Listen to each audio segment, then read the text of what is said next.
नमस्कार दर्शकों, आप सभी का DHP न्यूज चैनल में हार्दिक स्वागत है। आज है तारीख 15 जुलाई 2023। आप सभी को पवित्र श्रावण मास की शिवरात्रि की हार्दिक शुभकामनाएं। चलिए हिमाचल प्रदेश की आज की बड़ी खबरों को जानते हैं। सभी खबरों के बारे में जानने के लिए वीडियो में हमारे साथ अंत तक बने रहिए और यदि आपने चैनल को सब्सक्राइब नहीं किया है तो कृपया नीचे सब्सक्राइब के बटन पर क्लिक कर चैनल को सब्सक्राइब करके बेल आइकन को जरूर दबाएं, जिससे आपको प्रदेश की खबरें रोजाना मिलती रहें। शुरुआत करते हैं और जानते हैं प्रदेश के मुख्य समाचार। 10,000 और सैलानी निकाले, ब्यास में लापता लोगों की तलाश में छेड़ा सर्च अभियान, 2 शव बरामद। भारी बारिश से कुल्लू, मनाली और मंडी में मची तबाही के एक सप्ताह बाद अब ब्यास नदी में बहे लापता लोगों और वाहनों की तलाश में शुक्रवार को पुलिस ने सर्च अभियान शुरू किया। मनाली से मंडी तक ब्यास का चप्पा चप्पा छाना जाएगा। अभी भी दर्जनों लोग लापता बताए जा रहे हैं। उधर जोगिंदरनगर के रहने वाले 2 युवकों के शव पतली कुहल में बरामद हुए हैं, जबकि एक युवक लापता है। तीनों बीते दिनों कुल्लू में बादल फटने से आई बाढ़ में बह गए थे। तीनों टैक्सी चालक हैं। जोगिंदरनगर के नागढ़ गांव निवासी लकेश ठाकुर और सुंदर निवासी चंडोज के शव बरामद किए गए हैं। तीसरे युवक नरेंद्र की तलाश जारी है। वहीं मंडी में मिला शव PRTC के चालक का होने की पुष्टि हुई है। कुल्लू जिले में फंसे 10,000 और सैलानियों को सुरक्षित निकालकर उनके घर भेज दिया है। मनाली, मणिकर्ण, सैंज और बंजार में अभी भी कई पर्यटक फंसे हैं। कुल्लू के रावली नाले में बादल फटने से 6 दिन बाद मौसम साफ होने के बाद पता चला कि इसमें 7 परिवार बेघर हो गए हैं, जो दूसरों के यहाँ शरण लिए हुए हैं। उधर सोलन शहर के साथ लगते शिल्ली में शुक्रवार को 2 मंजिला मकान ढह गया। एक सप्ताह बाद भी 3 नेशनल हाईवे, पांवटा शिलाई, कुल्लू मनाली, मनाली लेह के अलावा प्रदेश में 868 सड़कें, 1468 बिजली के ट्रांसफार्मर और 872 पानी की परियोजनाएं ठप हैं। भारी बारिश से हिमाचल को 8,000 करोड़ का नुकसान, CM ने केंद्र से मांगी अंतरिम राहत। हिमाचल प्रदेश में भारी बारिश से आई बाढ़ और भूस्खलन के चलते आई आपदा से निपटने के लिए राहत कार्य चलाने के लिए सुक्खू सरकार ने अपने बजट से 1100 करोड़ रुपए जारी किए हैं।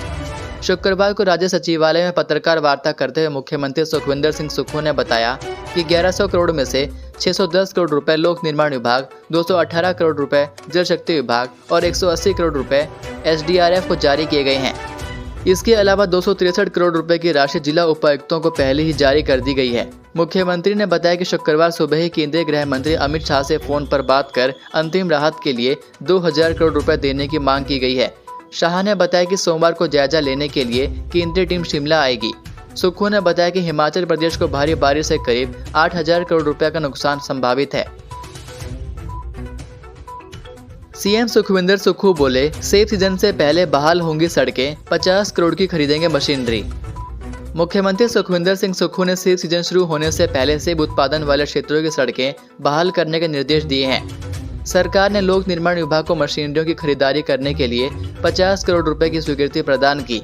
उन्होंने यह जानकारी राज्य के विभिन्न हिस्सों में भारी बारिश और बाढ़ से हुए नुकसान को लेकर जारी राहत कार्यों पर अधिकारियों के साथ समीक्षा बैठक की अध्यक्षता करते हुए दी। उन्होंने कहा कि पेयजल आपूर्ति सुदृढ़ करने के लिए अश्वनी खड्ड पर एक बांध बनाया जाएगा। ऊर्जा निगम इसका डिजाइन तैयार करेंगे। उन्होंने सड़कों को बहाल करने के अलावा इन क्षेत्रों से सेब की उपज के निर्यात के लिए वैकल्पिक मार्गों की संभावना तलाशने को भी कहा। JP नड्डा बोले, दिल खोलकर करेंगे हिमाचल की मदद, NDRF की 13 टीमें तैनात। हिमाचल प्रदेश के जिला कुल्लू और मंडी में भारी बारिश और बाढ़ से हुए नुकसान का जायजा लेने शुक्रवार को भाजपा के राष्ट्रीय अध्यक्ष जगत प्रकाश नड्डा और केंद्रीय मंत्री अनुराग ठाकुर पहुंचे। नड्डा ने कहा कि बाढ़ से हुए नुकसान, राहत एवं पुनर्वास में केंद्र सरकार हिमाचल की हर संभव दिल खोलकर मदद करेगी। सूबे की जनता के साथ दुख की घड़ी में हम खड़े हैं। कहा कि प्रधानमंत्री नरेंद्र मोदी ने ही जायजा लेने के लिए भेजा है। हिमाचल की सड़कों को भी जल्द से जल्द ठीक किया जाएगा। इसके लिए अलग से आर्थिक मदद की जाएगी। NDRF की 13 टीमें बचाव एवं राहत कार्य में जुटी है। केंद्र से Mi-17 हेलीकॉप्टर भी रेस्क्यू के लिए भेजे गए हैं। नड्डा ने कहा कि 9 जुलाई को गृह मंत्री अमित शाह ने मुख्यमंत्री से बातचीत की। 11 को PM मोदी और मैंने खुद मुख्यमंत्री से बातचीत की है और प्रधानमंत्री ने विपक्ष की नेता जयराम ठाकुर से भी हालचाल जाना। केंद्र की तरफ से राहत की दृष्टि से और भी व्यवस्था की जा रही है। मजदूरी कर 9 भाई बहनों को पाल रहा था 20 वर्षीय युवक, स्वर्ग सिधारा। कई बार लोग अपनी मुश्किलों से इतने परेशान हो जाते हैं कि अपनी जिंदगी ही छोड़ देते हैं। ऐसा ही एक मामला हिमाचल की राजधानी शिमला से सामने आया है। हालांकि युवक उत्तर प्रदेश के रामपुर का रहने वाला है। 20 साल के इस युवक ने शिमला में किराए के कमरे में फंदा लगाकर आत्महत्या कर ली है। यह युवक अपने 9 अन्य भाई बहनों में सबसे बड़ा था और मेहनत मजदूरी कर परिवार की मदद कर रहा था। मिली जानकारी के अनुसार उत्तर प्रदेश के रामपुर के तहत आते पटवाई थाना क्षेत्र के सूरजपुर गांव का 20 वर्षीय युवक अजय हिमाचल में रहकर एक फैक्ट्री में मजदूरी करता था। यहाँ वह एक किराए के कमरे में रहता था। युवक का शव उसके कमरे में फंदे पर झूलता पाया गया। युवक की आत्महत्या की खबर मिलते ही पुलिस की टीम मौके पर पहुंची और शव को कब्जे में लेकर आगामी जांच शुरू की। युवक ने आत्महत्या क्यों की, इसका अभी तक खुलासा नहीं हुआ है। फिलहाल पुलिस ने शव को पोस्टमार्टम के लिए जिला शिमला अस्पताल में भेज दिया है। छात्र के हाथ पर डंडे से मारना शिक्षिका को पड़ा भारी, 3 साल की हुई जेल। हिमाचल में एक शिक्षिका को स्कूल में छात्र को छड़ी से मारना महंगा पड़ गया। कोर्ट ने इस शिक्षिका को दोषी मानते हुए 3 साल की सजा सुना दी है। इसके साथ ही शिक्षिका पर जुर्माना भी लगाया गया है। यह शिक्षिका एक सरकारी स्कूल में तैनात थी, जहां उसने 8वीं कक्षा में पढ़ने वाले एक छात्र के हाथों में डंडे से मारा था। मिली जानकारी के अनुसार सरकारी स्कूल कंडाघाट में पढ़ने वाले एक 8वीं कक्षा के छात्र की उसकी शिक्षिका ने डंडे से पिटाई की थी। शिक्षिका ने छात्र के हाथ पर डंडे से मारा था, जिसके चलते छात्र का हाथ पर चोट आ गई थी। जब छात्र की जांच आईजीएमसी में करवाई गई तो वहां तैनात डॉक्टर को छात्र का ऑपरेशन करना पड़ा था। छात्र के परिजनों ने इसकी शिकायत पुलिस थाना में दर्ज करवाई थी। वहीं कोर्ट ने शिक्षिका को दोषी पाते हुए अलग अलग धाराओं में 3 और 1-1 साल की सजा सुनाई है। वहीं 3 धाराओं में 21,000 रुपए का जुर्माना भी लगाया गया है। 1 करोड़ 20 लाख से बनाया था सपनों का घर, ब्यास में समाया, अब रिश्तेदारों के घर कट रहे दिन। हिमाचल में पिछले दिनों आई जल प्रलय ने भयंकर तबाही मचाई। सबसे ज्यादा तबाही कुल्लू और मंडी जिला में हुई। यहाँ ब्यास और पार्वती नदी ने ऐसा रौद्र रूप धारण किया कि लोगों की आंखों के सामने उनके घर, होटल ताश के पत्तों की तरह गिरते हुए इन नदियों में समा गए। वहीं कई गाड़ियां, यहाँ तक कि बड़े बड़े ट्रक और वोल्वो बसें भी माचिस की डिब्बी की तरह बहती हुई चली गई। कुल मिलाकर ब्यास नदी ने कुल्लू और मंडी के लोगों को ऐसे गहरे जख्म दिए जो सालों तक नहीं भरेंगे। ऐसे ही गहरे जख्म कुल्लू जिला के भुंतर के बड़ा बोइन में भी एक परिवार को मिले हैं। इस परिवार का करीब 1 करोड़ 20 लाख रुपए का 4 मंजिला का घर चंद सेकंड में ही ब्यास नदी में समा गया। इस घर में रहने वाली सरिता शर्मा अब अपने रिश्तेदारों के यहाँ दिन और रातें काट रही हैं। वहीं सरिता की बहू अपने 2 माह के बच्चे के साथ अपने मायके में शरण लिए हुए है। सरिता का बेटा एक निजी कंपनी में नौकरी करता है। सरिता शर्मा ने बजोरा स्थित अपने भाई के मकान में शरण ले रखी है। सरिता ने बताया कि उसने कभी सोचा भी नहीं था कि उसने जो जीवन भर की कमाई से इतना बड़ा घर बनाया है वह तिनके की तरह ब्यास में समा जाएगा। अपहरण के बाद कई लोगों ने नोची किशोरी, 2 बार बेची, विरोध पर उतार देते थे खाल। कई बार कुछ लोग लड़कियों के साथ हैवानियत की सारी हदें पार कर जाते हैं। ऐसा ही एक मामला उत्तर प्रदेश के बरेली से सामने आया है। यहाँ एक किशोरी का पहले अपहरण कर उसके साथ सामूहिक दुष्कर्म किया गया। उसके बाद उसे कुछ पैसों के लिए हिमाचल में बेच दिया गया।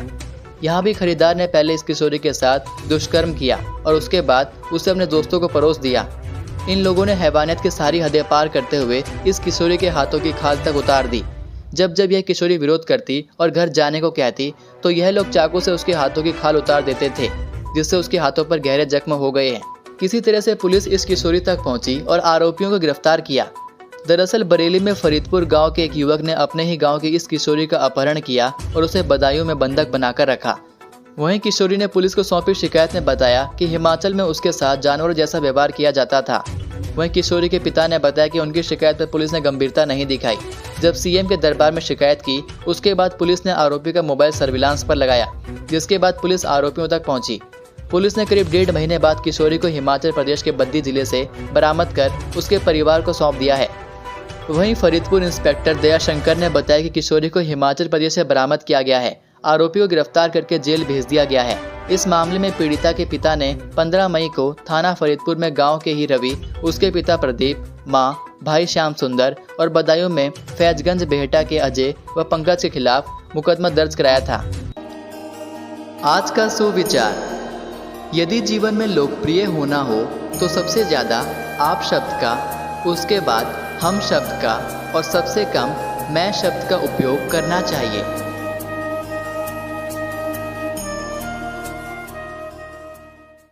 तो ये थे आज के मुख्य समाचार। प्रदेश की बड़ी खबरें रोजाना जानने के लिए चैनल को सब्सक्राइब करके बेल आइकन को क्लिक जरूर कीजिए। अब मुलाकात होगी आपसे अगली वीडियो में। तब तक के लिए जय हिंद, जय भारत, जय हिमाचल।